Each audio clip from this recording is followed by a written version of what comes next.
It is currently 5:04 p.m. We're going to start this closed session meeting. Can we have a call to order? Councilmember Garcia? Here. Roll call. Councilmember Linus? Here. Councilmember Ribura?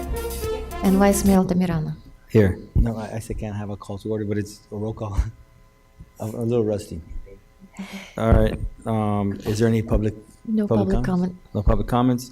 So we're going to be recessing to closed session, but can you speak into what we'll be speaking?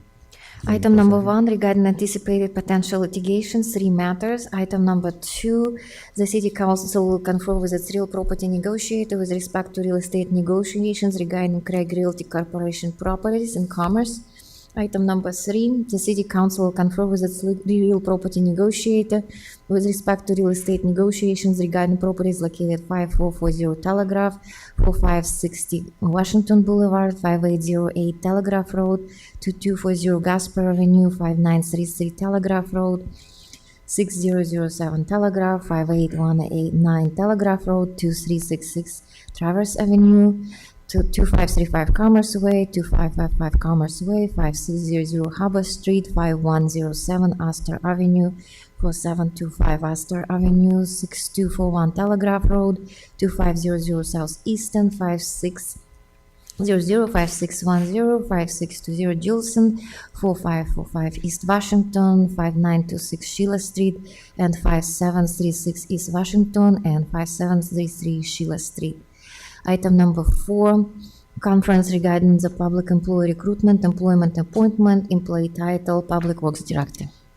And for the record, the mayor just stepped in. He was in a meeting with the captain from the Sheriff's Department, and we are now recessed to closed session.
Hi, everybody. At this time, we're going to reconvene our closed session meeting. Legal counsel, could we have a report, please? Certainly, Mr. Mayor. With all 5 members of the City Council being present, the City Council met in closed session and discussed the following items. Item number 1, which was conference with legal counsel regarding anticipated litigation. Only 2 matters were discussed, not 3, only 2. The first matter, staff made a presentation. The council provided direction. No final reportable action was taken. Item number 2 is a dispute related to the property located at 5440 Telegraph Road. This dispute related to a lease agreement and a dispute related to whether the tenant provided timely notice to extend the lease. The lease expired on November 1st, 2022. With a 5-year option, the lease would have extended to October 31, 2027. This, again, the dispute was whether the option to extend was exercised timely. To settle the dispute, the parties, the tenant and the successor agency, entered into a settlement agreement where the the lease term will extend and expire to October 31, 2026. And that settlement agreement has been executed, and the council provided unanimous support for the settlement agreement, and a copy of the settlement agreement is available with the city clerk. Item number 2, city staff made a presentation. The city council provided direction. No final reportable action was taken. With respect to item number 3, city staff made presentations related to the first 5 bullet points. Bullet points 6, 7, and 8 were not discussed. City staff made a presentation. City council provided direction. No final reportable action was taken. With respect to item number 4, city staff made a presentation. The city council provided direction. No final reportable action was taken. That concludes my report out of closed session. Thank you. Thank you, legal counsel. And at this time, we're going to call our regular city council meeting to order.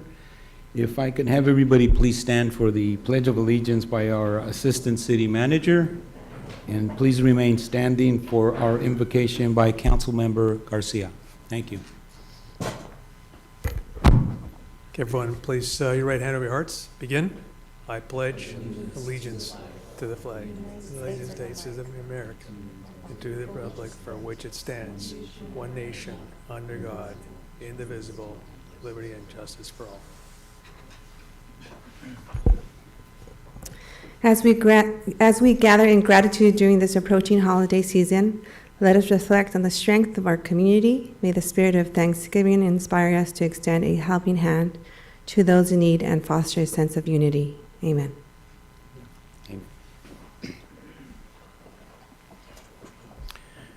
Thank you both, and at this time, we're going to move to public comment. And I do see that I have 2 cards.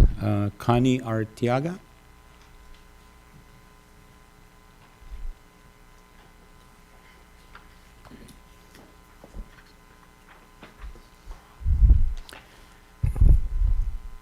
If you don't mind, please state your name and address for the record.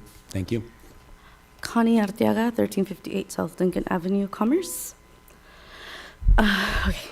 Good evening, Council, and good evening to everybody present in this meeting. My name is Connie, and I just came here today speaking as a lifelong resident of the City of Commerce, not unlike our council that's sitting up here, who I know is very proud to say they grew up in Commerce as well. I love living in this city. I always represent this city wherever I go. And I think what differentiates this city from all the other cities in this area is our love and commitment to our residents. With that being said, I personally feel that our social programs is what makes us stand out. During the pandemic, most of our programs, understandably, of course, were put on hold. But as we resume to some sort of normalcy, our programs don't seem to be coming back. As a city commissioner, I am aware of all of the events and most of the events that go around in the city, and I try to participate as much as possible. But even though there are some events, I feel like they are not enough. I feel like consolidating every holiday event to Rosewood Park at any given Saturday is not sustainable. During Halloween, we loved having our Halloween parties at every single park. I felt that it really promoted public safety. Our CSO officers and sheriffs were there to make sure our kids were safe trick-or-treating, and this event has not come back. It has been consolidated to Rosewood Park on a Saturday, not during the time that children trick-or-treat. Our neighborhood watch meetings are scarce. Miss Commerce pageant, our 4th of July celebration has also been moved to a Saturday, not on its day. National Night Out, however much successful and how much I enjoy National Night Out, moved to Rosewood, it's still a limitation on events around the city. You're centralizing almost every event to Rosewood Park while simultaneously getting rid of bus routes that connected us. I know you can't answer this question, but did you know that there is no direct bus line from Bristol Park to the City of Commerce City Hall and/or Rosewood Park? It makes it really hard for our residents to commute to and from different events, getting rid of those bus routes. Also, I know that the city just approved new personnel for the library, but I feel like this increase is not enough. Branches in Bristow and Greenwood are still only open twice a day for limited hours. Ultimately, these cutbacks affect our community directly. I'm just here today to ask you if and when the budget allows for you to prioritize us, the residents, and bring back what once made Commerce great. Thank you. Connie, thank you for your comments, and we've made note of some of the comments that you've made, and we'll try to make sure that we address some of your initial comments related to that. What I can tell you is that the city, and this is more for the residents here that are in attendance and the community listening, we actually have, obviously we just gotten over COVID, and we're trying to bring everything back to normal, and little by little we've been opening many of our programs back. In some cases, you mentioned National Night Out. Yes, we have centralized it. We centralized it to Rosewood Park because we felt that this is one of the locations that was more amenable to, accommodate everybody. And, thus far from what we've done, it seems that it's reduced our logistical problems that we had in the past where we had neighborhood watch meetings, or National Night Out, meetings that we would have throughout the community. We've now only have one here on National Night Out, and we're able to get a lot more attendance, a lot more residents here, and we were also able to provide, as far as the amenities, by working with many of the other members of our business community who have contributed and helped us provide the In-N-Out and other venues of food. We were able to provide everybody with food and not have to worry about trying to get tables and chairs throughout the entire community or each of the parks. It's a big logistical problem, but we hear you, and we do want to rotate it. That's one of the comments that I think we've had in the past. We want to try to take it to other parks, but right now Veterans Park doesn't lend itself for that problem because we're still working on a bigger project over there to reopen it. But as soon as we're done, I think we'll start to try to take that over to other parts of the city. But we really appreciate all of your comments, and we'll continue to work to try to bring back as much of the different programming that you're accustomed to enjoying here in our city. Thank you. And we have an additional comment card here, public comment, and that is Sylvia Cisneros. Is she here?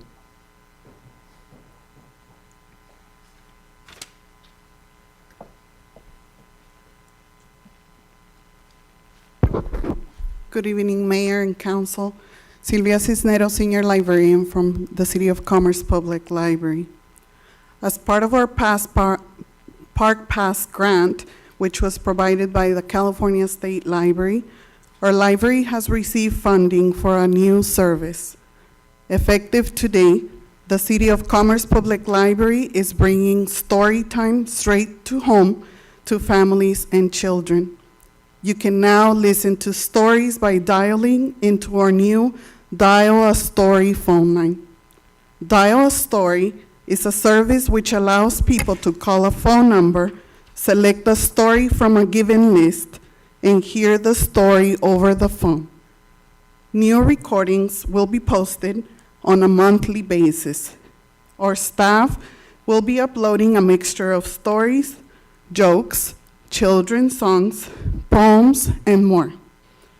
Our residents will be able to know which stories are posted by following our social media and visiting our website.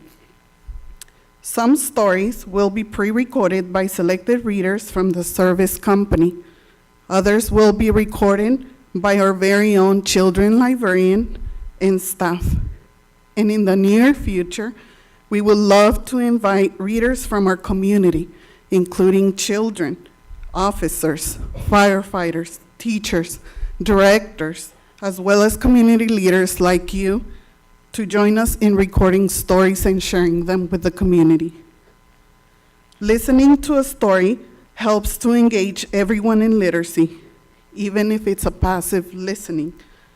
It engages your brain and has great benefits in reading and your vocabulary.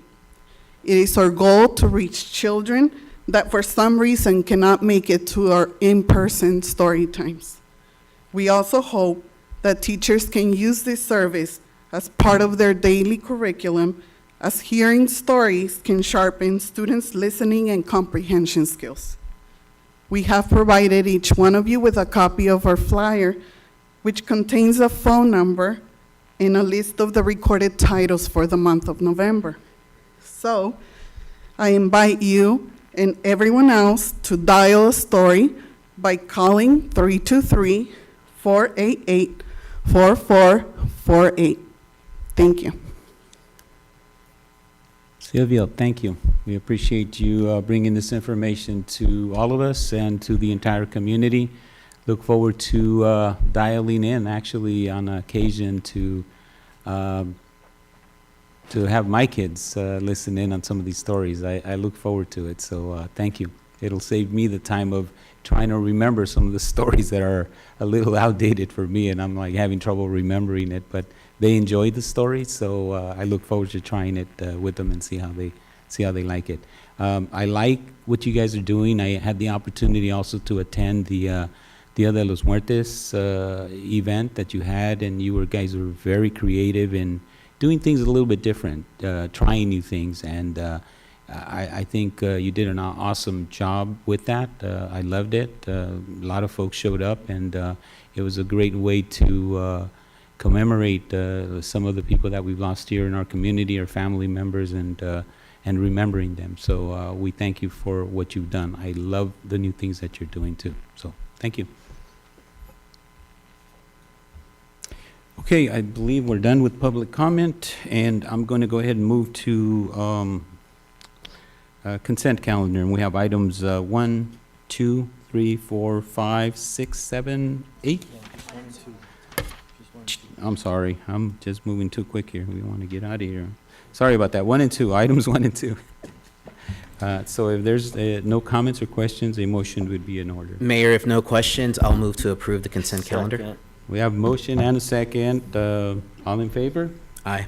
Any opposed? Seeing none, motion passes. And at this time, we'll move to scheduled matters. We have item number 3, which would be the presentation update from Sheriff Department regarding public safety in the City of Commerce.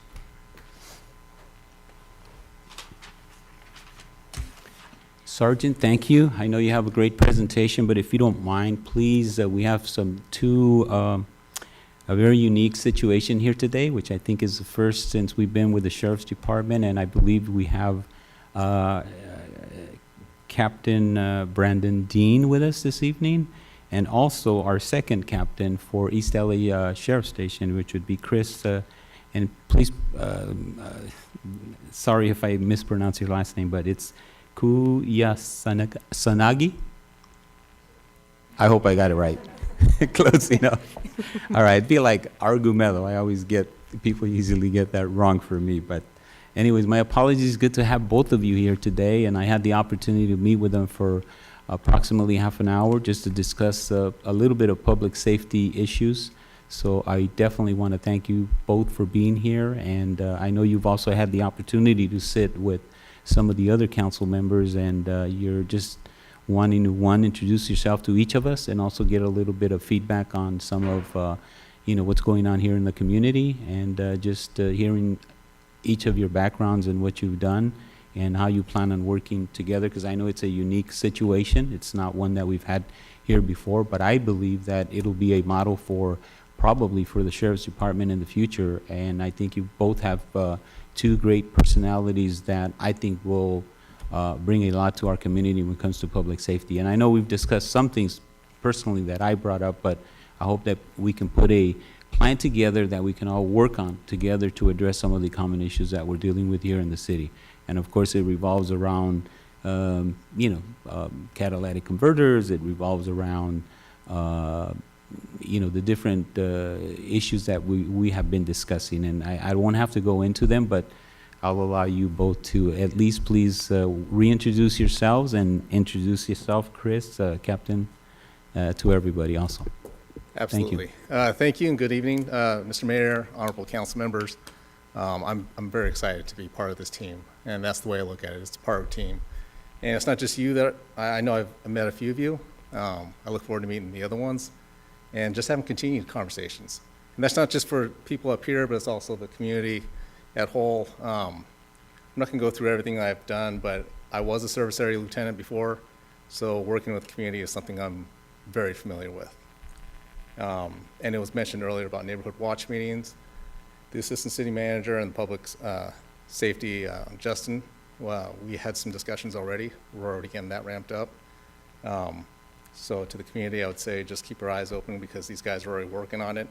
They're going to set something up, and I think we're going to have some good success out of it. I don't know, Brandon, if you want to.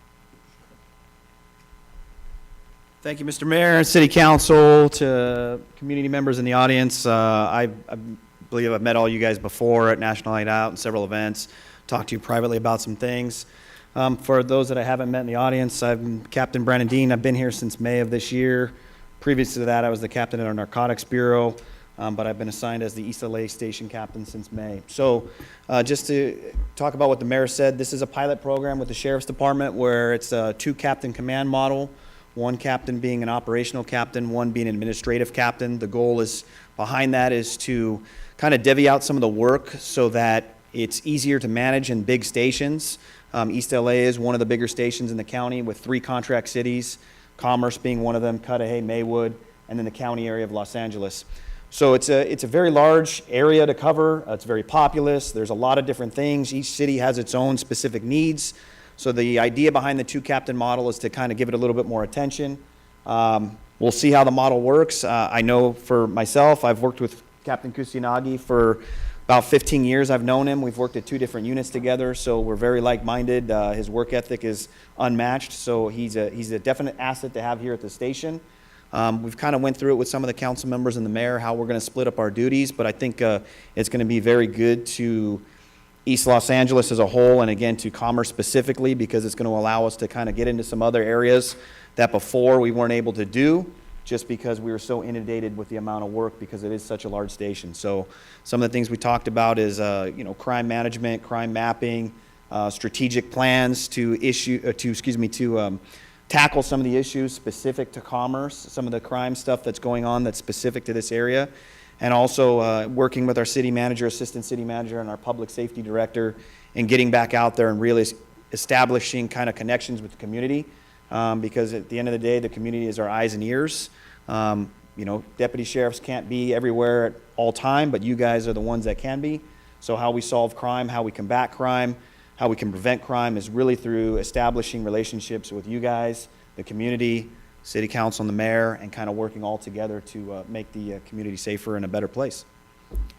Thank you to both of you for being here this evening, and look forward to meeting up with you in the future and other events. Thank you again. Sergeant, my apologies for interrupting your time here on you doing your report. My apologies. No, you're good, sir. Thank you so much for, introducing our 2 captains for East LA Sheriff Station. So I do have a PowerPoint presentation, and it's going to be from January 1st through November 12th. I will go over the last October and then November stats. So for October, Commerce had 14 aggravated assaults, 14 robberies, 67 burglaries, 177 total thefts. 89 were grand thefts, which means was a value of 950 or more. 39 were thefts from vehicles. 49 were petty thefts, which means less than $950. We had 31 auto thefts, and we had 1 arson incident. Go on the next slide. So on the next slide, you'll have the November. Obviously, today is November 14th, so I have November 1st through November 12th. We have 1 assault, 2 robberies, 4 burglaries, 13 other thefts, which are 10 are grand thefts greater than 950, 3 are from vehicles, and 9 auto thefts, and we have no arsons at this time. Okay. On the next presentation is the commerce arrest stats. In October, we had a total of 43 misdemeanor arrests, a total of 23 felony arrests. Okay, and this is the Commerce ASAO activities. On October 25th, we partnershiped with Rosewood Park and Bandini Elementary Schools for Red Ribbon Assembly with Commerce Public Safety and Commerce Public Library, and did an assembly at the location. That's a photograph of everyone that was involved. It was the first time we had a K-9 come out and participate, and the children's enjoyed K-9 being out there. On 10/28, we provided security for the City of Commerce Department of Parks and Recreational Halloween Harvest Festival, which was here at Rosewood Park, which was very fun to watch all the different costumes and, you know, the winners on those. On October 30th, we participated in the Rosewood Park School Trunk or Treat, which was very exciting and very busy for us. I decided to try a new item, and it was a beanbag toss. After doing that for 100 kids, it got tiring. On October 31st, Halloween, we had another trunk or treat, but this time we just changed our theme for the trunk or treat, and you'll be able to see some pictures on the next slide. So this is from Red Ribbon Week. They got to see the cars, got to see the lights. We passed, K-9 did a presentation. We have library staff passing out stickers as well. McGruff obviously was there, biggest, you know, everyone excited to see McGruff out there. On November 1st, we partnership with Social Services, El Saucedo, and Ocean Blue and conducting some cleanups throughout the City of Commerce. So this is the Halloween event. Obviously, a lot of people out there in costumes. We had to take some. One of our favorite was, you know, hey, can we take a picture of you? Turns around. It's a state prison shirt, so he wanted to take a picture. You know, obviously, we're not going to give anyone tickets with their costumes because they're selling at the park. So we had to take a picture with that. Scooby-Doo. So some really fun things out there that we got the opportunity to be part of. On the next slide is going to be our different trunk or treat events that we got to participate. It was very fun, you know. We got to do both schools, which is our first time because last year we only got the opportunity to do Rosewood Park, so this time we got to do Bandini. And the most important part is going to be holiday shopping safety tips. Holidays around the corner, which means we become distracted and don't do things that we normally take for granted, as we say, lock your car. We don't lock our car. We leave things visible inside our car. People see through the windows, are able to break in. If you are going to go shopping, make sure that you're not shopping by yourself. Try to take someone with you. If you are carrying your purse, make sure that you're carrying it where you're able to see it and feel it. If you have a backpack, most likely someone could take something from behind. And if you are going to walk to your car, before you start walking in your car, have your car keys ready to enter your car. You don't want to be fumbling through your purse while you're in front of your car. You're going to become an easy target. Make sure that you're aware of your surroundings. Is there someone behind me? It's not being paranoid. It's just being cognizant of what's going on around you. Be cautious about strangers approaching you for any reasons, because they could easily distract you and, you know, pickpocket you, take something from you, and you have no idea until later on you're trying to find your wallet and your wallet's missing. On the next slide So if you are gonna be away from home, either let a family member or someone close to you know that you're gonna be gone so they could check your house. You additionally could call the East LA Sheriff Station and request a home check while you're gone, and deputies could check your residence while you're out on vacation. Celebrate responsibly by planning ahead. If you're gonna plan on drinking, don't plan on driving. Already have that plan set aside. Limit the use of free Wi-Fi. The reason is a lot of scammers unfortunately use the cyber to steal information, and if you're not using secure Wi-Fi, they're going to take your information and they're going to be able to steal your identity. Make sure that we're not providing any personal information on any telephone calls, because most likely it's going to be a scam. If you're not sure, hang up with the person, call the actual number, either your bank card, or if it's Edison telling you that's calling you, then call Edison directly and ask them if they called you. Do not provide any personal information. So that concludes my report. If I have any questions. Thank you, Sergeant Duarte. Any comments, questions? Councilmember Linus? Thank you, Sergeant Duarte, for the presentation, and Captains Dean and Kusayanagi, thank you for attending our meeting today. Great report, great presentation. If I could just make a request for staff, Assistant City Manager, I think there were a lot of helpful tips that were provided here today, and I know that crime typically does increase over the holidays, so I think we have to promote vigilance. And so if we could maybe post this on the city's public safety page, or somehow get this information out to our residents just so they are, vigilant, because, crime does tend to spike up around this time, and these are sometimes things that we forget to do, right? So if we could do that, that'd be great. Thank you. Thank you. Anybody else? No additional comments. Sergeant, thank you once again. Appreciate your reporting. I think it's very informative, and we look forward to it every 2 weeks. Thank you. Appreciate you. Thank you.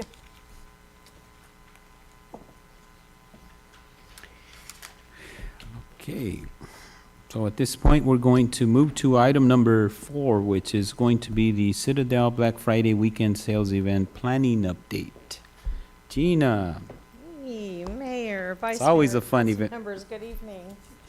Yes, so I am here to report this evening on all the coordination, as you are well aware of, that takes place every year to try to minimize the city's impacts from Black Friday. So I'd like to just present the traffic control plan that was in place last year. It was very well received, and we received no complaints last year. So if we can begin. So as you can see, Citadel Outlet Center by the yellow star on the map, and the major streets, Telegraph, Eastern Atlantic, that are, let's see, there we go, are definitely impacted by the shopping extravaganza. This map, I'm going to get into details a little later on. It is simply the general traffic control map, plan that was put in place. The Citadel Outlet Center, as you can see by the yellow, the pink boxes are denoting the additional parking. If you recall from last year, we ended up using the pink boxed area on the upper part of the slide is off of Ferguson. That is that county facility where we ended up using our transit to shop, to pick up shoppers and make that route back and forth. That worked out really, really well. So that is the one that is going to be continued to be used by the city as an additional parking lot. The area of focus, as you well know, is the area surrounding the Civic Center, off of Atlantic and Eastern, and Telegraph. This is the area that the traffic control plan will be focused on.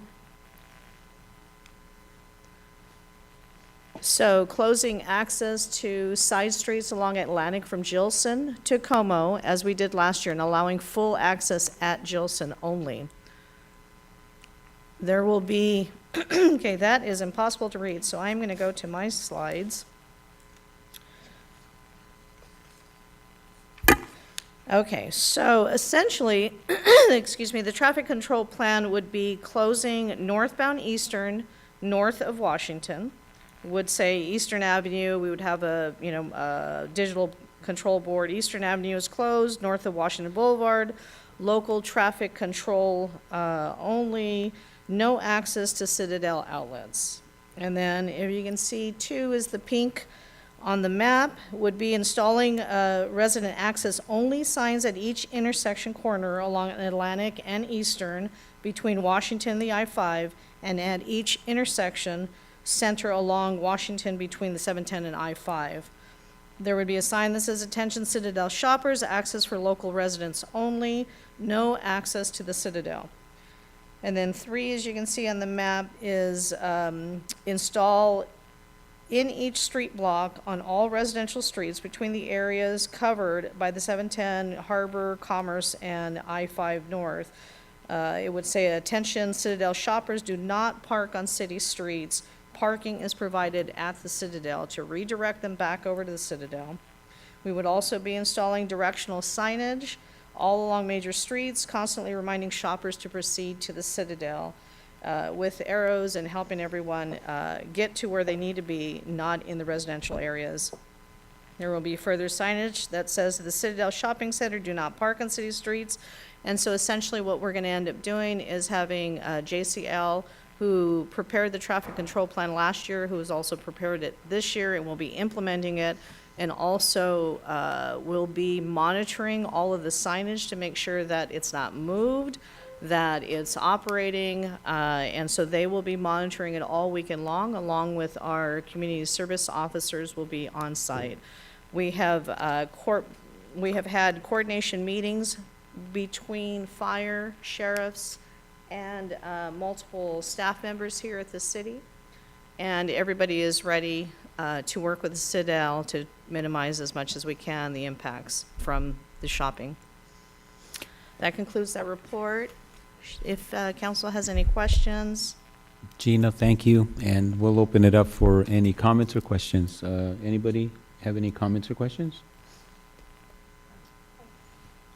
Councilmember Rebollo. I have a question, and reading the traffic control plan on the analysis,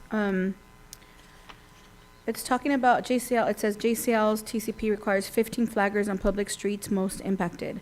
Now, is that just an analysis that is just here to tell us, like, yeah, that's what's needed, or is that something that's going to be implemented? No, it's something that has been from past practice, past experience, from their monitoring, determining which ones are most impacted and where we need to focus the most of the efforts. So, I don't think it answered my question. At I'm least sorry? I didn't understand it. Okay. Are we going to have flaggers on those public streets, or or is it just telling us that we need them? Because this doesn't say that we're going to have them there. Yeah, the JCL does not provide their own flaggers. So the flaggers that are going to be present would be provided by Citadel on their properties and close to the streets, near their properties. We would have been coordinating with sheriffs, with Sergeant Duarte, to be able to monitor the activity on Telegraph. And as you're well aware, the Mixmaster is always a problem where there are no flaggers at the Mixmaster that is provided by Citadel or the city, but we do have CSOs contributing where they can, how much they can in the impacted areas. So this will only be in the public streets, not in the residential streets. Yes. So I see that we're closing Eastern again. And granted, right, we have to focus on the area around the Citadel, right? That's always been the area of focus.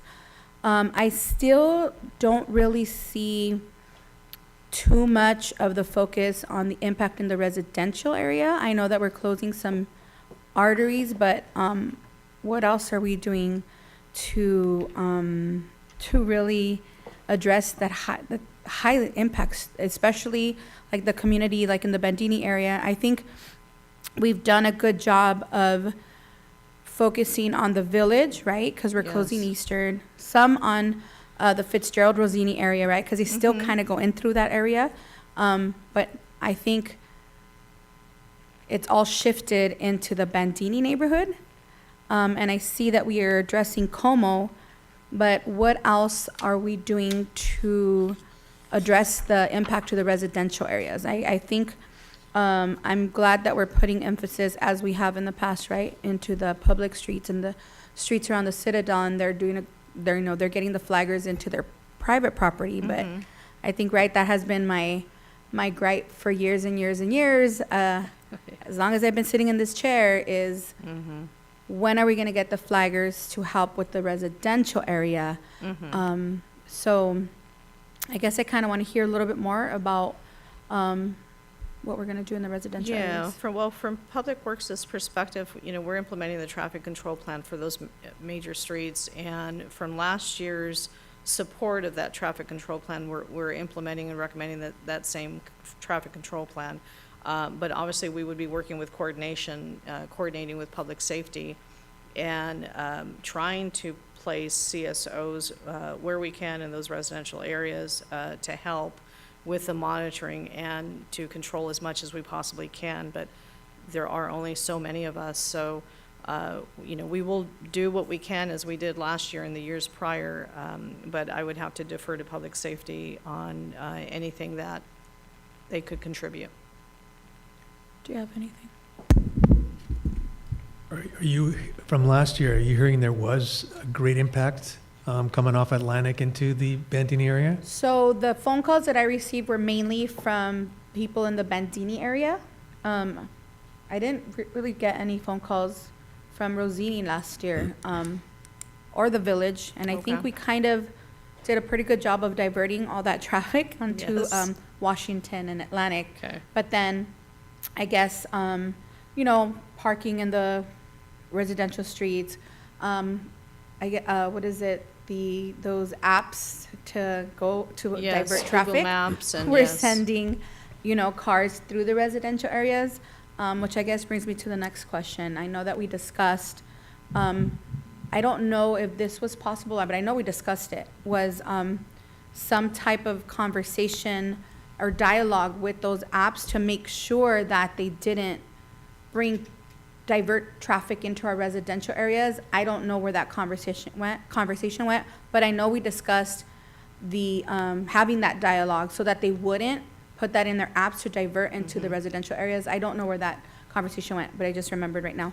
So I guess it was just that. I know that we've done a pretty good job. I'm not going to say that we didn't. We've come a long way from where we started. But I just want to make sure that we're not forgetting, right, the impacts that we have on the residential streets. Obviously, the mixed master is something that we're never going to be able to fix, according to, what I've been told every single year. And I see that, again, we're not really doing anything at the mixed master. We don't have a car there. We don't, right? We're just going to, is that what I'm seeing? And we've discussed this on several occasions, right? I mean, it's almost impossible to put anyone out there because of liability issues, right? The other thing that we've talked about is, having red light cameras installed there. The difficulty with that is that Caltrans, right, make it difficult to place the cameras in strategic areas, right? So. Well, we already have one at the mixed master. Where are you talking about? But I'm talking about coming off of Eastern and or off the freeway going across. Right, that's where most of the issues normally happen, right? Because then people don't stop for whatever reason. They think it's a continuous green light. So that's been an issue. I mean, I've been out there a couple times with our red light enforcement consultants, and unless we get some sort of agreement with Caltrans, it's going to be a uphill battle. And I've talked to sheriffs, and maybe the sergeant can speak to this better than I can, but to put any individuals out there, right, either on foot and or in a car, and you start pulling people over, I think that would create even a bigger bottleneck, right, than what has been, at least try to, the plan we put into play over the last couple of years. Going back to the Bandini area, I've only heard, and I think we did a very good job, right, of, like you said, the buffer, Rosewood, right, Rosini, but I didn't realize that there has been an influx of traffic coming off of in the Bandini area. So, I mean, if we can, I'll talk with Gina, and if we can put something into play before next weekend, we will. Otherwise, I apologize, and we'll make a note of it to address it next year. Okay, thank you very much. Oh, the mayor stepped out for a moment. Is there any other questions or concerns? I have a question. Go ahead. Maybe, Vilko, you can answer this. How many CSLs do we have? Currently on staff, we have 8. 8? And will everybody be working this Black Friday? So normally, we have all of them working. We've also had both code enforcement officers working, because I believe, and correct me if I'm wrong, it starts at 9 o'clock Friday night, right? And it goes all the way through. Thursday. And then it goes all the way through, and the heavy traffic starts, of course, Friday and Saturday.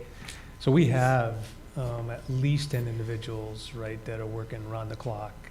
Okay, and this won't take away from their regular duties in the city? Well, we always set aside 1 or 2 that freelance and go throughout the community to address any issues. And to be honest with you, I haven't heard of any issues that go on throughout the rest of the community over those 2 days. But we also, like I said, we also have 1 or 2 that we do allow to go back and do their regular patrols. Okay. And my last question is, the shuttles that were is that provided through the city? I think that's what it says, right? Yes, it is provided by our transportation department. And is the Citadel going to help with the? No? Okay. Just a question. It's a good question, but. Thank you. Those are my questions. Thank you. Thank you for your questions. Is there any additional comments or questions? Gina, thank you. We appreciate your report, and I know this is a difficult item for us to address no matter what we do. I think somebody's described it best as, I'd rather have this problem of having more people coming and shopping in our community and leaving, helping us with generating revenue than not having enough people coming through our community. But we do appreciate all of the comments that you've received from each of us related to trying to improve this ongoing problem and trying to mitigate it as best as we can. We appreciate you bringing us the updates also, which I know that Councilwoman Rebollo has been very active in terms of making sure that we get updates before the holidays are here so that we have an opportunity to address anything that we may have missed or we're not doing or that we could be doing. So we really appreciate all of the effort that is being put in by all of our staff to make sure that we try to address this ongoing problem. And of course, we do have some items in the pipeline to address an additional lane, both ways going into the Citadel off of Eastern and Atlantic in the future, but we know that that's going to take a little longer than we would like for it, but I know that you recently even done the striping that was recently done, which I think really does help, and you've added an additional lane, I believe, on Telegraph, making a left-hand turn there. I think that's also very helpful. So there's ongoing things that we have in the works that hopefully will be more helpful in the future. So we appreciate, once again, your update, and thank you. Mr. Mayor, I apologize. I have another question. Yeah, one more Totally question. sorry, I forgot. Rebollo. It's more for transportation. On that day, I see them here. On that day, do our buses do the regular routes, or are they rerouted so they're not stuck in traffic? Thursday, we have shuttle. Friday, we're rerouted. So we have our regular routes on Friday? They don't go through Telegraph. Okay, that was my question. Thank you. Thank you so much. So just for the community, so that the community is aware, buses are rerouted on Friday, so make sure that you're checking the apps or calling transportation for the reroutes. And then Thursday, it's only shuttle, right? Can we get that on our social media, please, so the community is aware of all the rerouting? And I would also suggest something similar so that the community knows what streets are closed. I mean, we pretty much all know that Eastern's going to be closed, but just in case we do have a lot of, we have a new development here, it's going to be their first time with this whole Black Friday craziness. So let's get something on our social media, letting the community know about the closures and the rerouting of the buses. Thank you, Mr. Mayor. Thank you, Councilwoman, and again, thank you, Gina. We appreciate your report and appreciate all of the work your entire staff has been doing on this.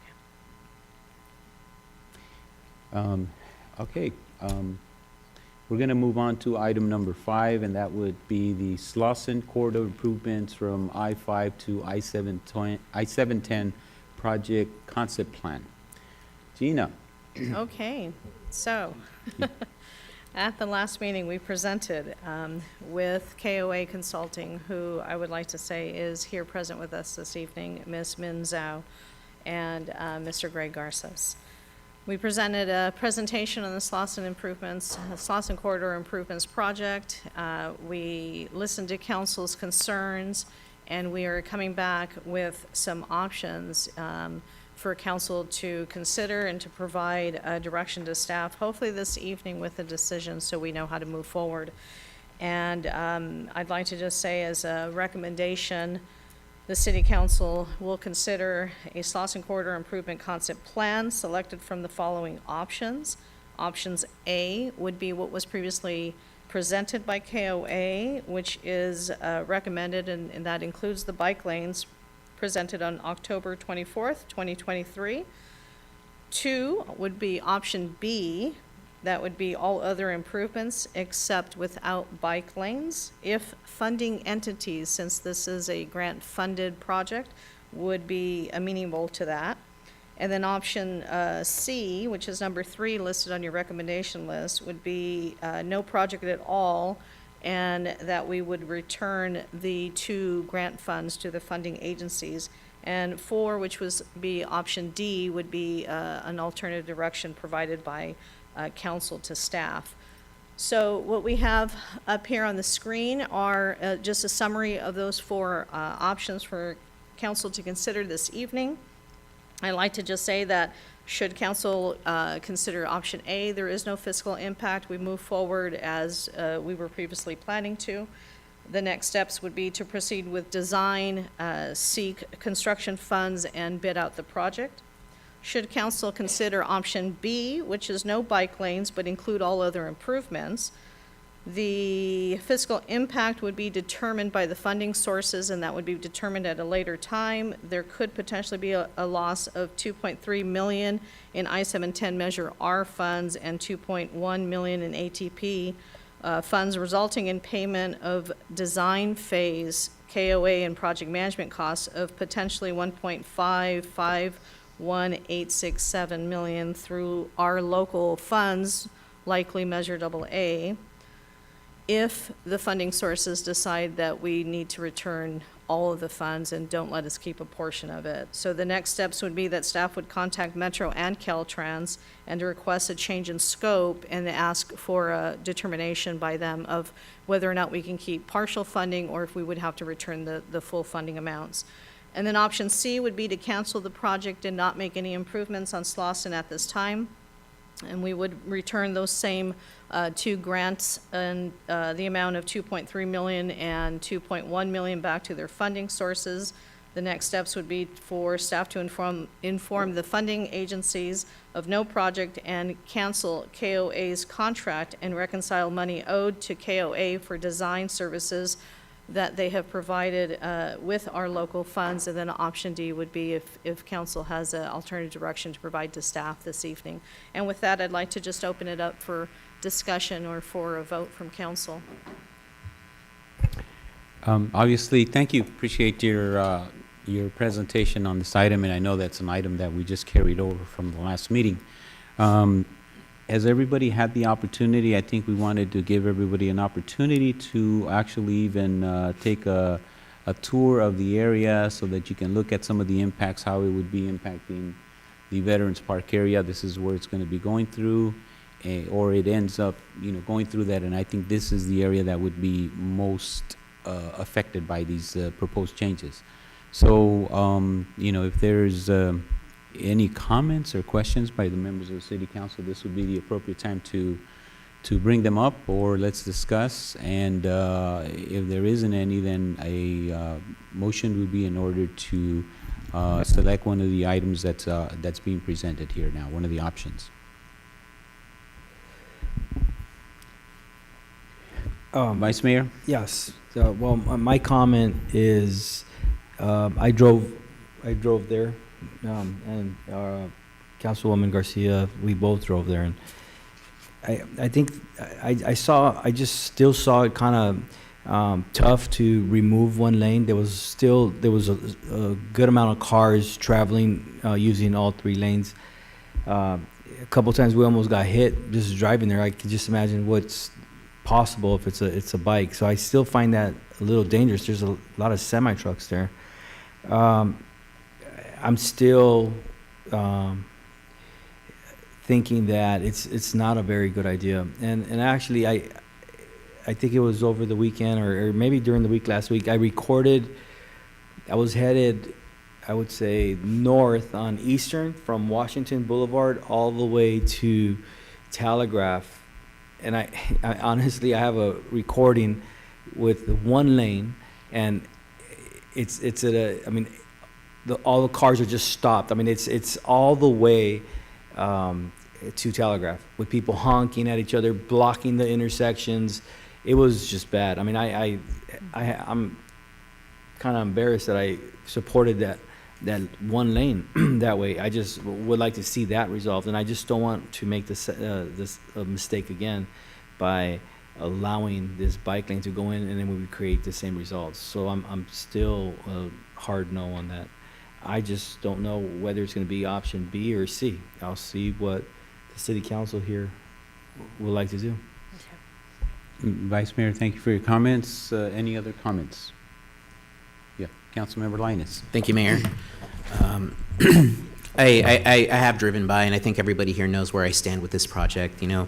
Capital improvements are of this magnitude, right, are in the tens of millions of dollars, right, and that could be like 25 to 30% of our annual operating budget if we tap into our general fund. And so, for me, I think if we can leverage a grant, let's leverage it and let's use it and let's do it, especially since I think that corridor does need improvements.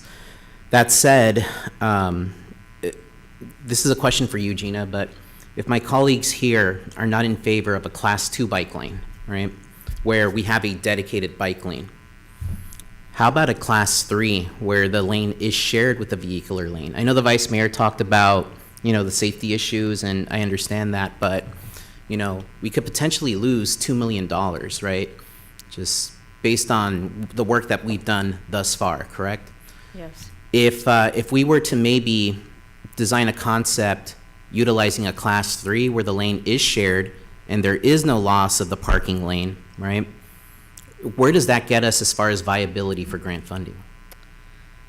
Well, first of all, I'd like to turn it over to the design consultant to be able to discuss the feasibility of a Class 3, first of all. Hello, Mayor and council members. My name is Min Zhou. I am the principal engineer for KOA Corporation. So there are some definitions about Class 1, Class 2, and Class 3 bike lane, and then there are different usage of those classifications. So Class 3 is used for a roadway has a speed limit below 35 miles per hour. So I think Slauson corridor, I believe the speed limit is 40 to 45 miles per hour. So I don't think it's adequate for the Class 3. unless, obviously, if you do all the traffic coming, I mean, by end of the day, the speed limit will be below 35 miles per hour. Another, obviously, consideration is you do have a high percentage of truck volumes. So Class 3, in my opinion, should not be applied to Slauson. Sure, thank you for that answer. I'm just trying to think, right, you know, of a solution here. We're Just, trying to you get know, creative too. For sure. And just one final, you know, so Gina, obviously, you know, we talked about this, like Metro is giving opportunities for funds, you know, but encouraging complete streets, right? And complete Yes. streets are inclusive of a bike lane. You know, are there any other grant opportunities outside of Metro or the Department of Transportation that would fund improvements to that corridor independent of a bike lane? These are the main funding sources for transportation-related projects. I mean, that's where the money is. Okay. All right. And Well, we're always open to looking for any additional funding sources. sure. Okay. Those are my questions. Thank you, Gina. Thank you. let me- If you don't mind, I Okay. just wanted to make a quick comment, and it's more of a follow-up to the comment just made. Who determines the speed of that road? Who makes that determination? Can that be changed? So the speed limit is based on the speed survey. It depends on the 85 percentiles of the speed. So normally we do a speed survey every 3 years based on the points of radar survey to determine the speed limit. Okay, but I'm sorry, so based on the speed of the flow of traffic, is that what we're saying? And based on the percentage of cars that are going and the rate of speed at which they're going, then you determine that, hey, this requires a 45 speed zone, or so if they're going any faster then we'd say, oh, well, this is a freeway, we're going to make it a 55 mile an hour zone or something, or what? Yeah, there is a procedure to make that determination. The determination is based on the actual survey of those cars drive on the roadway. So Okay. it's 85 percentiles of the vehicles pass through the roadway segment. Yeah, I could just add to that. I think kind of the spirit of the question is if the speed limit can be artificially lowered to something that's more appropriate for a Class 3. And realistically speaking, not really, because what these speed surveys do is we collect the prevailing speed of the roadway, and we make an assumption that the greater majority of traffic is prudent and reasonable. So we essentially, you know, clock them and establish the posted speed limit there. You know, absent of, you know, some kind of miracle happening where traffic suddenly decides to travel 25, 30 miles per hour when we're recording the speeds, we wouldn't be able to justify a lower speed limit based on Caltrans requirements. There are some projects out there, if you're doing traffic calming, major improvements, where you can kind of proactively say, because of the types of improvements that we're going to be doing, it would warrant a lower speed, but for a Class 3 shared bikeway, it doesn't fall within that type of. Okay, thank you. It was just a follow-up and wanted to get clarification on that, and you've provided it. Thank you very much. So basically my comments are this, is that, you know, while it's very enticing to look at a project like this and look at the amount of money that we would be potentially receiving from Metro, you know, for funding, it also has a significant impact on our major thoroughfares here. That is one of them. And, you know, I did, last time around when we had this item here, I don't have my notes, but, you know, I actually did the walkthrough, went back, made note of all the different businesses, the different, you know, the amount of cars I saw parked on those streets that would no longer be able to park, and some of the businesses that would not be able to have any parking. So I'm looking at all those. And not to mention that, you know, we have multiple housing projects, one of which we just completed right outside of City Hall here, right across from us, from our transportation center, and others planned here in the future. And the one in particular that is a big concern to me is the fact that we have one in the Veterans Park area, and it's 850 new units. One of the big issues that the residents brought up was traffic congestion. That to them was a big problem. They felt that it was going to bring a lot of problems related to traffic congestion. So for all of the above reasons, I really think that, while it's enticing to receive money, the impacts could most definitely have a negative impact in the future. We can be basically, creating a huge bottleneck that'll have a negative impact in our community. And as was already a big example on Eastern, which our Vice Mayor just pointed out, that, it is a problem. It's an ongoing problem. We've had multiple accidents since that was implemented, and it creates a big bottleneck. And we still haven't resolved that problem. And I think it is something that we should be re-looking at and making sure that we address. So for those reasons, it's my opinion that we should move forward and go with option B, which basically says we do no bike lanes, include all other improvements that were recommended as part of this project. And I think we should do that. I would hate to see us make a mistake and move forward with improvements like this. And then later, we're going to be looking at really shooting ourselves in the foot by making these improvements. So for those reasons, I really think that the most prudent way to move forward with this option would be option B. And those are my comments. I have a question. Yeah, when she's done. Thank you. Councilwoman Garcia. Thank you. The Metro Caltrans request change in scope, can we reapply for these grants? Or is it just a one-time deal? When you apply for these grants, that's it? You either use it and you lose it, or how does that work? Okay, so the grant is particular to a project. So we applied for this grant for this particular street corridor. So it's a specific project that it's for. So if council decides that the scope is changed, the scope goes into the application. We develop what that scope of work is going to include, what types of improvements are going to be included. You compete for these monies. And so you put everything in there that you possibly can to get the monies for the city. And we were awarded the monies, but it's for the specific corridor improvement project. So if we decide to do something different from what was in the application, we need to go back to those funding sources and explain that there's a change in scope, and then ask them, from here forward, what is it that we need to do to try to do improvements, still using some of the funding, and how much would they, if they allow it, to have maybe partial funding. So that would be up to the funding agency to decide that. In the future, we can always go after grants again. However, they are looking for competitive type of projects that are inclusive of complete streets, which do tend to include bike lanes as complete streets. So when you're out there competing and there's only limited dollars, they're likely going to give the application or the grant to the application that has a complete streets type of a scope of work. But like you said, they can also give you a portion of that grant if the scope is changed.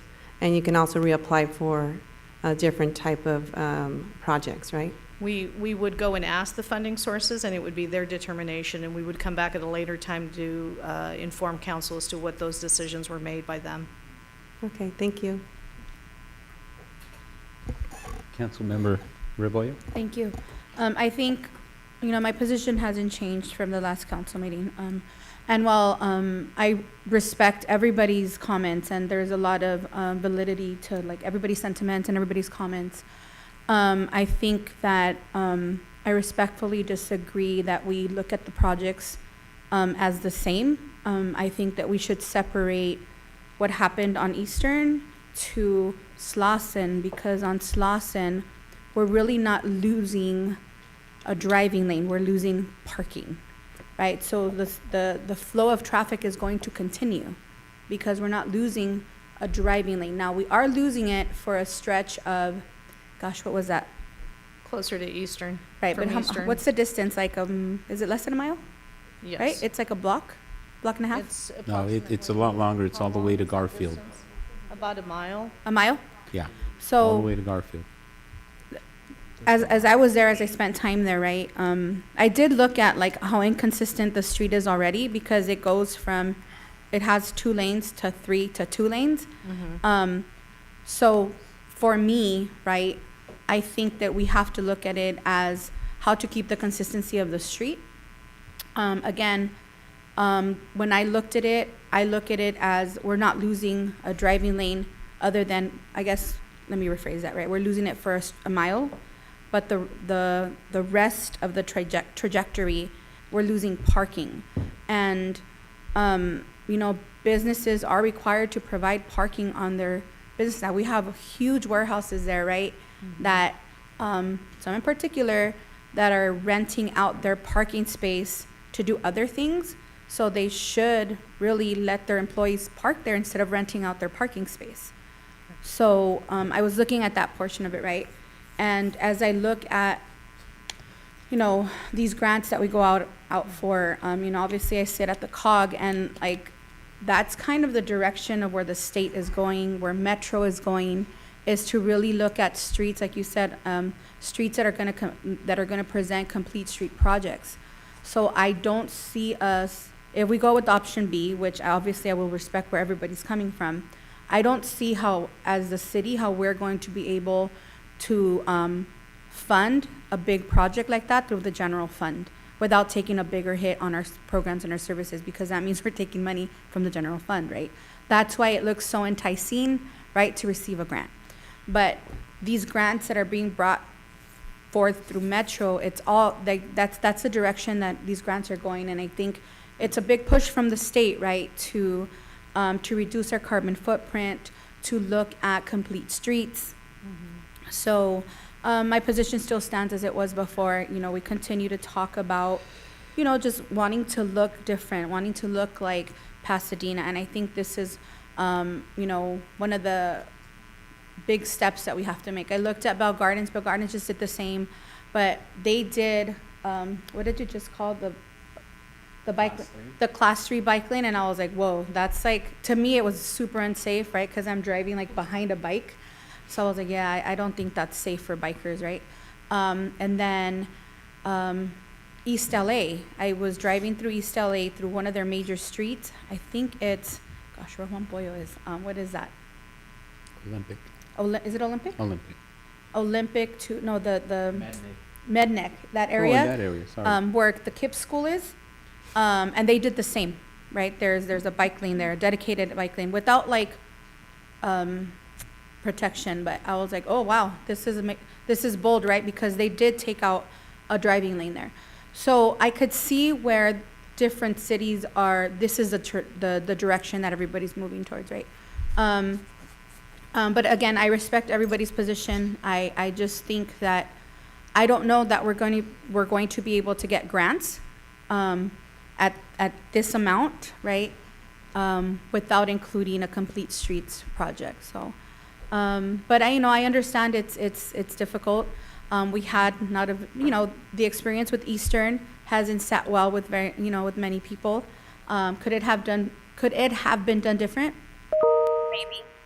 So I think that's why it's kind of like, oh man, we don't want that to happen on Slauson, especially because it is way more transited, right, than Eastern. So I understand where everybody's coming from. But, my position still stands the same, that we have to make bold steps to move our city into a more sustainable direction. And yeah, that's it. Thank you very much. Thank you, Councilwoman Rebollo. Vice Mayor Altamirano. Yeah, and I agree with my colleagues here that we do need to change our city. We do need to have bike lanes. We do need to start to become like every other city. However, I don't think if the state is going to give us cookie cutter grants, it doesn't work here in City of Commerce because we're different. And we're different in such a way where we need to take a look at Long Beach and San Pedro and see what kind of federal funding they're getting because of all the trucks that come out of these areas. And I remember once the Congresswoman said that if there was water around our railroads, we'd be the 4th largest railroad entity in, I don't know if it was United States or on the west side of Mississippi. So they're getting federal funding to resolve all these issues that they're having with the trucks and streets, but we're not. we're not getting any type of funding. We have to resolve this ourselves. So until the federal government and state design something for City of Commerce, because we're unique and we're not like Downey, we're not like Montebello, we're not like Pico Rivera, we're not like Maywood, we're like nothing like them, because everything is coming into City of Commerce and getting out of City of Commerce.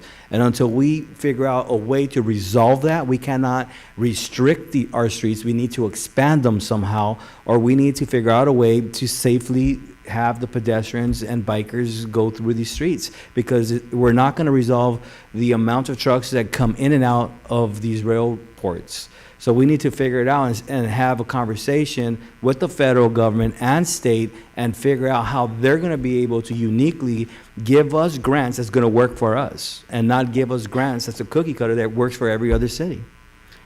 So that's where I'm It's a at. much bigger challenge. Yes. Yes. And until then, I don't feel comfortable having a cookie cutter grant and creating more problems for ourselves.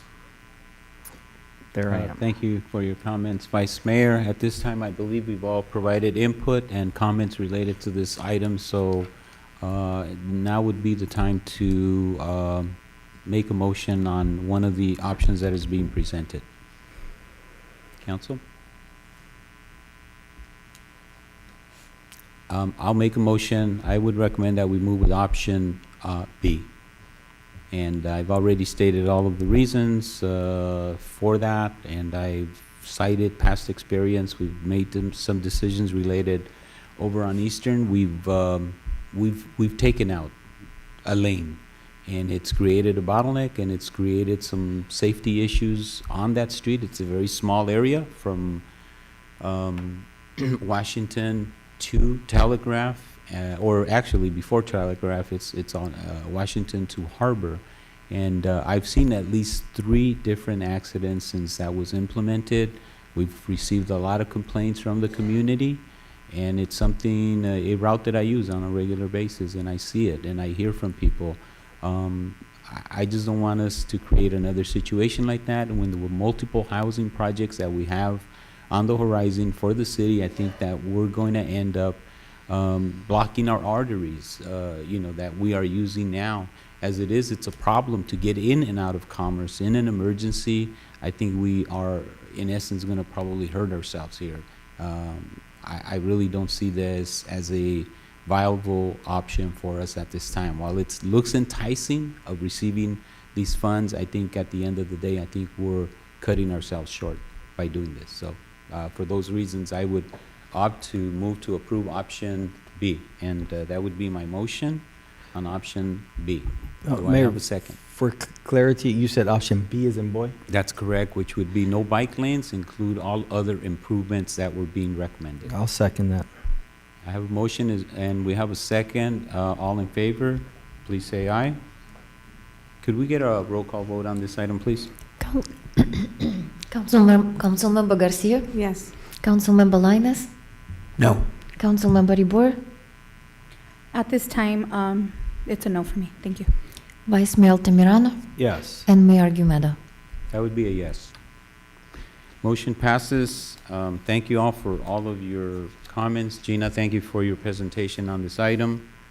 And at this time, we're going to be moving to item number 6, and that would be classifying property located at 5440 Telegraph Road in the City of Commerce, California as surplus land pursuant to the Surplus Land Act.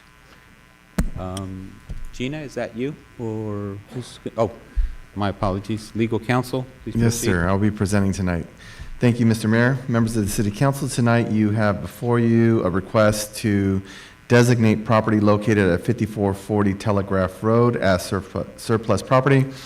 The Surplus Lands Act requires that the successor agency take any, before it takes any action to dispose of property, whether it's a sale or a long-term lease, it must declare the property to be either surplus land or exempt surplus land. Unless the surplus land is exempt, the local agency must give written notice of availability to any local public entity, including schools, parks, park districts within whose jurisdiction the property is located, as well as to housing sponsors that have notified the State Department of Housing and Community Development of their interest in the surplus property. The notice of availability must be given prior to the local agency participating in negotiations to dispose of the property. An entity receiving notice from the local agency has 60 days to notify the local agency of its interest in purchasing the property, and the local agency is required to negotiate in good faith for not less than 90 days with any entity that has responded. Notwithstanding the obligation to negotiate in good faith, the local agency is not required to sell or lease the property to the agency or to do so for less than fair market value. And again, staff has determined that the property does qualify as surplus. And again, tonight, the city staff is asking that the city council designate this property as surplus. It's 5440 Telegraph Road. And that is all. Thank you, legal counsel. Is there any comments or questions on this item here? If there isn't any, a motion would be in order on this item. And the recommendation from staff, the successor agency to the Commerce Community Development Commission, successor agency will consider for adoption the proposed resolution declaring certain real property as surplus land in accordance with Surplus Land Act and authorizing staff to proceed with the disposition of the land in the City of Commerce, California. Mayor, I'll move to approve per staff's recommendation in the staff report. We have a motion. Is there a second?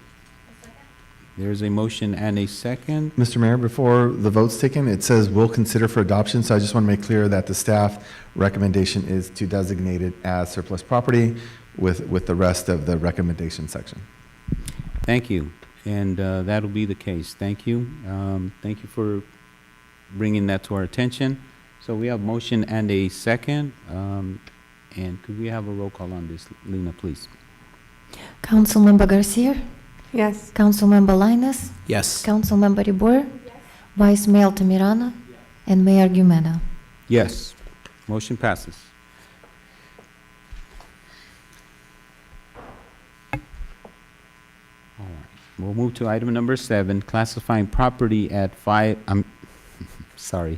at 4560 Washington Boulevard in the City of Commerce, California as surplus land pursuant to Surplus Land Act. Thank you, Mr. Legal Mayor. counsel. Members of the City Council, once again, as you noted, this is a request that the City Council designate certain property located at 4560 Washington Boulevard as surplus property. Again, it's pursuant to the Surplus Lands Act, and the previous presentation applies to this property as well. And city staff has determined that this property does qualify as surplus property, and that is all. Thank you. And as the previous, is there any comments or questions? And if there isn't any, a motion would be in order to approve staff's recommendation as previously outlined by legal counsel. Incorrect, and the recommendation is to designate it as surplus property. Thank you, legal counsel. Is there a motion? I'll make the motion. Is there a second? I'll second. We have a motion and a second. Lena, could we get a roll call vote on this item, please? Councilmember Garcia? Yes. Councilmember Linus? Yes. Councilmember DeBoer? Yes. Vice Mayor Tamirano? And Mayor Gumeda? Yes, motion passes.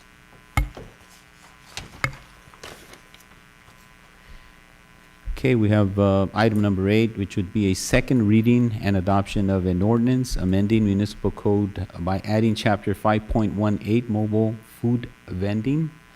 Who will be presenting on this item?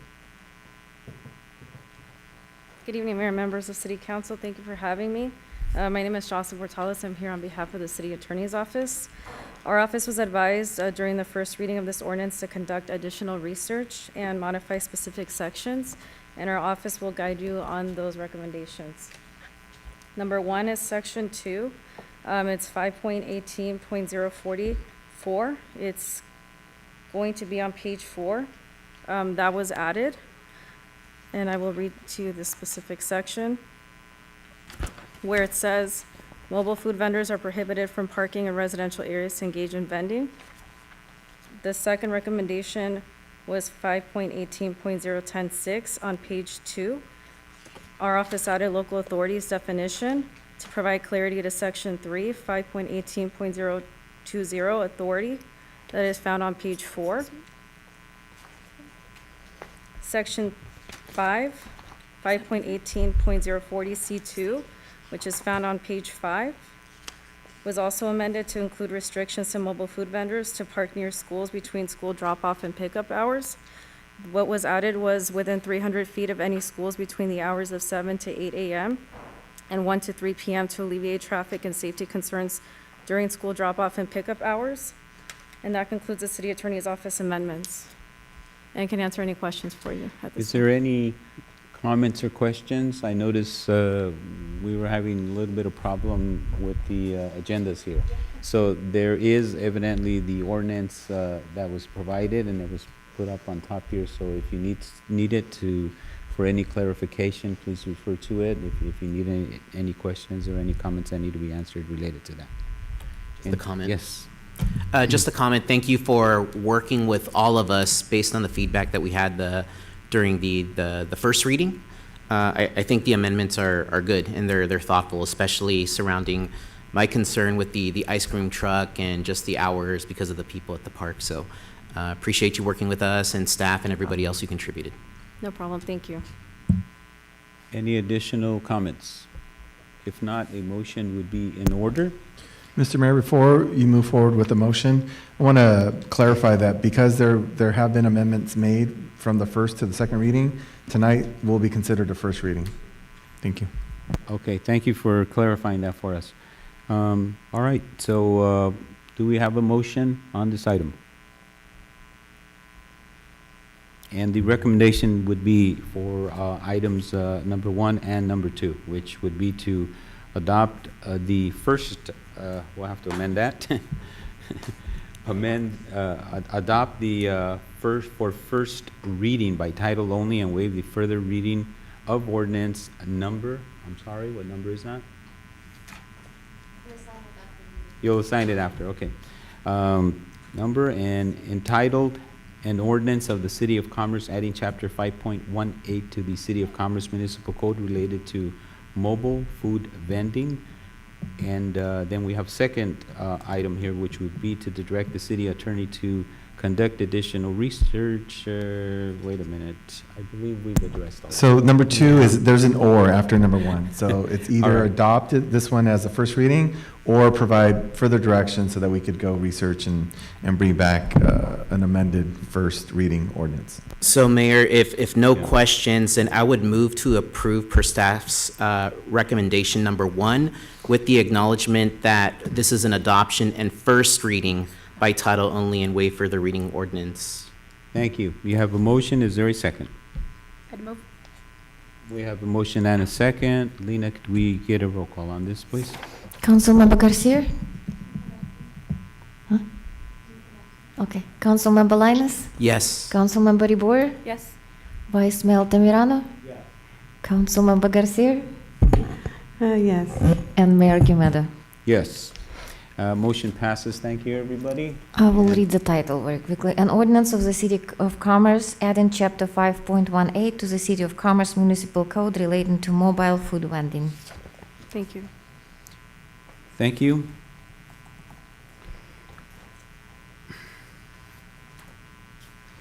And we'll move to public hearing, item number 9. Lena, for some reason, I don't have anything on my, This item was previously noticed in a newspaper for a certain date, and since staff decided to continue this item, this is just a continuance. all right. Okay, thank you. So there being no additional items, I guess at this time, we're going to go to city council reports. Actually, Mr. Mayor, before we get there, we would like a motion by the city council to continue item number 9 to December 14th. Oh, my apologies. Thank you. So we'll need a motion on item number 9 to continue. Mayor, I'll move to continue item number 9 until the next regular city council meeting. I'll second that. And we have a second. And let's get a roll call on this also. Lena, please. Councilmember Garcia? Yes. Councilmember Linus? Yes. Councilmember Ribor? Yes. Vice Mayor Tamirano? And Mayor Gumedo. Yes.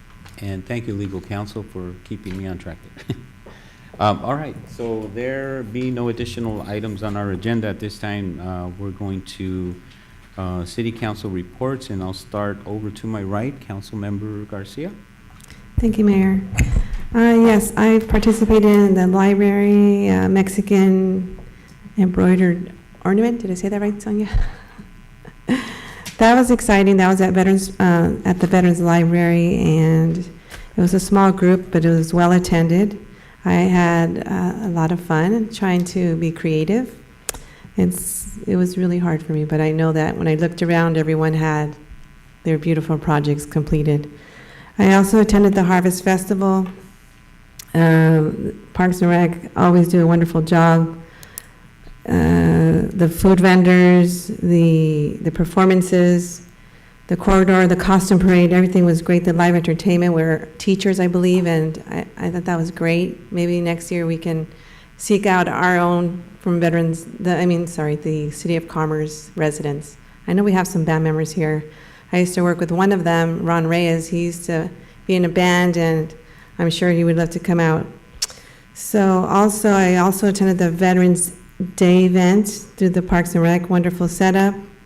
I like to say to all the veterans, I want to take the opportunity to express my sincere gratitude to those of you and your family members that have been in the service to our country. We are proud to have veterans on our team and grateful for your service. Thank you all that you have done for our country. With gratitude, thank you. And that completes my Thank you. reports. Councilwoman Rebollo. Thank you very much. I won't sound redundant, but I also attended the Parks and Rec event. What can I say? You cease to amaze us. What a wonderful event. We've been waiting for a Harvest Festival for a really long time, so it definitely exceeded my expectations. So thank you again to all the Parks and Recreation staff that were involved, from the planning to the execution to the cleanup to our maintenance. Thank you again to the community that came out. I heard nothing but positive feedback. The community was really happy to see the costume parade back on, so that was really nice. Thank you again for Veterans Day, an amazing event.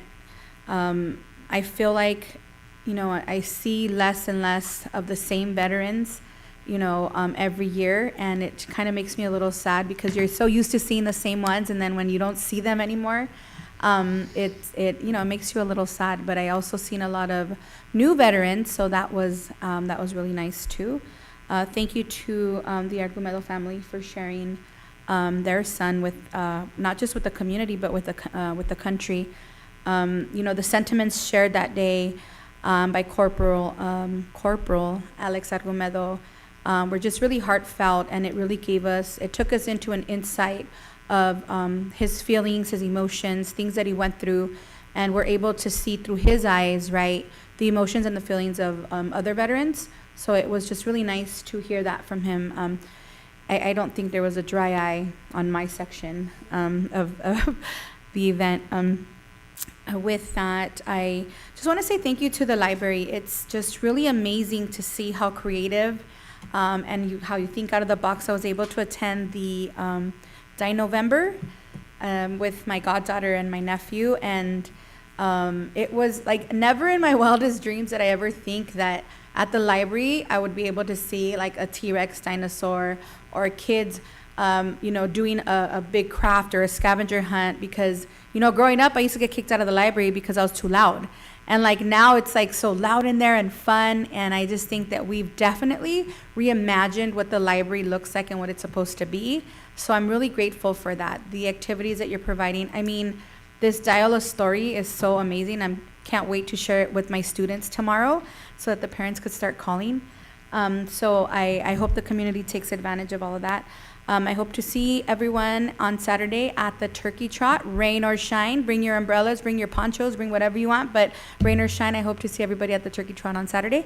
And with that, I just have some sad news to share with the community, and just pay my condolences to the family of Guillermina Juarez, who unfortunately passed away, longtime resident, and asked that if we could please adjourn in her memory, as well as the memory of a longtime resident and friend of many people, some people here, and that is Jose Pio Perez.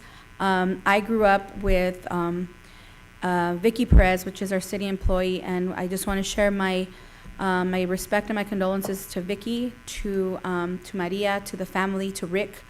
It is a huge loss for the family, and I ask that the community please keep them in your prayers. And I hope that we can adjourn also in the memory of Jose Pio Perez tonight, as well as Guillermina Juarez. Thank you, everyone, and please continue to look out for each other, take care of each other, and happy Thanksgiving Day, and make sure that you give thanks for everything that you have, and give thanks for just this great country and the people that protect us. Thank you again. Mr. Mayor, may I chime in really quick? I'd like to adjourn also in memory of Alice Sterling. She was a resident, and she's 101 years. I think she was, 101? And she was also my preschool teacher. She just turned 102, yes. Yes. Thank you. Thank you, thank you. And we will do that. And the other was Guillermina Flores? Guillermina Juarez? Sorry, I got the wrong last name there. Yeah, we will do that. Thank you both for your reports, and Councilmember Lines? Yeah, I'll make it brief. On Saturday, October 28th, I attended the Halloween Harvest Festival. And like our colleague said here, it was a great event. So thank you to all city staff, also the arts and dance programs who performed at the beginning of the event. That the very next day, I attended Dia de los Muertos Festival at Park Lawn Cemetery. So they also performed at that event. So a lot of them did back-to-back events. So I can't imagine that was easy. But I do want to thank Park Lawn Cemetery and city staff for just collaborating on such a wonderful event. I also want to thank the transportation department as they helped shuttle people from Veterans Park over to the cemetery, which was really helpful just because the parking isn't really great in that area. And last Saturday, I attended the Veterans Day ceremony. I think that was communicated well by my colleagues that have given the reports, but thank you to city staff as well as our mayor's son, Corporal Alex Argumedo. I'm sure you'll talk a little bit about him, but I agree. He gave a really sincere account of his experience while on tour and battle, and it was. I'm going to say it was sobering, just because it was as he was talking, it was really honest. It wasn't He really gave insight into his mindset and his thought process and some of the experiences that he had out there. So I really thank him for coming by and speaking to the community and helping us celebrate our veterans. And to our veterans, thank you for fighting to protect our freedom and democracy. And I think for me personally, I think committing yourself to the military is one of the toughest and bravest things that you could do. And so I just want to thank them for their service and everything that they do. That's all I have to report. Thank you, Councilmember Lainez. Vice Mayor Altamirano. All right. I also attended the Halloween Harvest. Staff, thank you so much for putting that event together. Lots of residents. I did also see a lot of new residents. It looks like there's just new residents moving into the city. There's a lot of faces I didn't really recognize, so it looks like commerce is growing in that nature there. I did attend the Veterans Day event. Staff, again, thank you for that. Mayor, you gave a powerful speech that day. It was very touching. I heard a lot of the residents echo the same. But your son also gave a very powerful speech, as everybody has said here. I've known your son for many years, 30 years maybe. And for him to hear the stories, what he went through, and especially the video that you sent that some of the Air Force people that saved those Rangers that day was very powerful and touching as well. So thank you for sharing that. And yes, Jose Pio Perez, a friend that I've known since I was probably like 5-6 years old. That guy was a protector. He was a solid guy. That guy he would always be there for you no matter what time it was. That guy was just an amazing guy. So it was sad to hear that he passed. So my condolences to the family. And he's always, I know he lived in between Bandini and Rosewood, but he always said, I'm from Rosewood, and that's what he always said. So I'll be seeing a lot of friends soon and the family. So that's the end of my reports. Thank you, Vice Mayor, and thank you for your comments to each of you. I too had an opportunity to attend, obviously, multiple events. The Halloween. I want to thank our Parks and Recreation Director and all of his staff for the great job that you guys did. I think this is the most amount of people that I've seen for one of our Halloween events.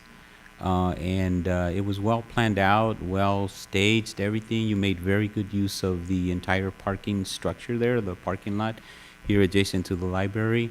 You know, it was a very nice event, including the band that was selected. It's nice because everybody recognizes the individuals that are part of that band. Many of them obviously are all teachers, whether retired or still existing teachers. And everybody knows them. Everybody enjoyed the music. Of course, I had my hands full with the little one who, of everything that was there, he wanted to go to the playground. And that's where he wanted to be, so that's where I was. But anyways, it was a very nice event. I was just looking at just the amount of people that were taking advantage of the event was great. A lot of good coordination with staff and the Halloween haunted house that they put together. Very nice. A lot of good work there. Very creative. So again, we congratulate you on a job well done. Thank you all very much. And I had the opportunity to attend I mentioned it earlier, the Day of the Dead celebration here at the Rosewood Park Library. Again, thank you, Sonia. Great job to you and your staff. You guys went above and beyond and did a great job. Had a very good turnout, and everybody really enjoyed the event. I did too. My wife and our kids, we really enjoyed it. So thank you very much. And again, it's you're thinking out of the box, doing things that we haven't done traditionally, which is good. And sometimes you have to do that to engage others to come out and enjoy the different things that we have to offer here in our community. So thank you. And also I attended the Los Angeles Department of Water and Power's Supplier Diversity Fair that was brought to us by our supervisor, Janice Hahn. Great event, and I like the setup. It was a little bit tough for it was a little hot out there. And of course, we had most of the booths were outside for us to take advantage of. But it was a very nice event, a lot of good information that they were providing. And again, everybody, I think, enjoyed it. Most of the people that were there, because generally we have our seniors, of course, our senior center, and they basically took advantage of that. And we're going through the different booths that were available, providing information on transportation and other services that are being offered. But thanks to our supervisor, she really goes above and beyond to making sure that she brings resources to our community, brings events like this, and she'll be here for our turkey giveaway on Monday. So look forward to having her here again with that event. I had an opportunity to also attend the Dino-Vember Rosewood Park Library event, and I know my colleagues commented on that already. But again, you brought something different. It's not standard programming that we have, and I think everybody that was there in attendance thoroughly enjoyed it.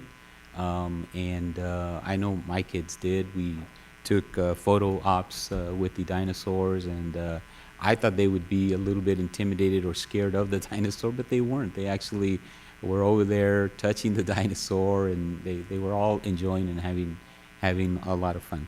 Thank you.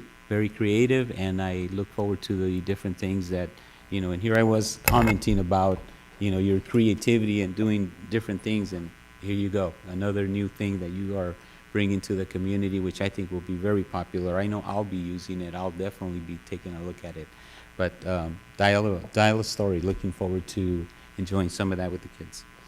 And let me see, what else do we have? We've covered Veterans Day. Thank you to our staff. Thank you for reaching out to me, our Parks and Recreation, that reached out to invite my son to this event. And I asked him, and he was like, yeah, I'd love to do it, you know. I know he's done it here before. He's come here at City Hall. And I asked him, and he was honored to be able to come out and do that, you know, be our keynote speaker, and he absolutely did. He did a great job telling some of his personal experiences during this difficult time, and I know it was really tough. A lot of you don't realize that. It's tough to talk about it, and you know what? I probably will not cover it, but I can tell you that PTSD is a real thing with a lot of our veterans, and yeah, he dealt with a lot of very difficult things, and I know he too was having trouble. He wasn't sure he wanted to share some of his conversations with everybody, but I was glad that he did. And but he's a big hero, and all of our veterans that have served our country in whatever capacity, they really have done a great job in keeping our country safe and you know, representing us throughout the world out there. So again, thank you. Happy Veterans Day to all of you, and thank you for everything that you've done for our nation. I also had an opportunity to attend the Citadel Outlets 22nd Annual Tree Lighting Ceremony. I believe most of us were there, and I know one of our council members was already preoccupied with her mother's birthday. Happy birthday to your mom. So, you know, it's understandable, but overall, I think we had a great time. It was a very nice event. Those events over at the Citadel just continue to get better and better each year, and we had a very good time over there. So again, congratulations to Steve Craig and his entire team over there. Have worked tirelessly putting the event together, lighting up that the biggest Christmas tree in California, and the crowd was huge. They really enjoyed the event, and so did all of us that were in attendance. So again, thank you, and that concludes my report. And again, when we adjourn this evening, we will be adjourning in memory of Jose Perez, Alice Sterling, and Guillermina Juarez. Apologies. Guillermina Juarez, our sincere condolences to each of their families. We know this is a difficult time for them, and our thoughts and prayers are with them. And that being, I believe that's all we have.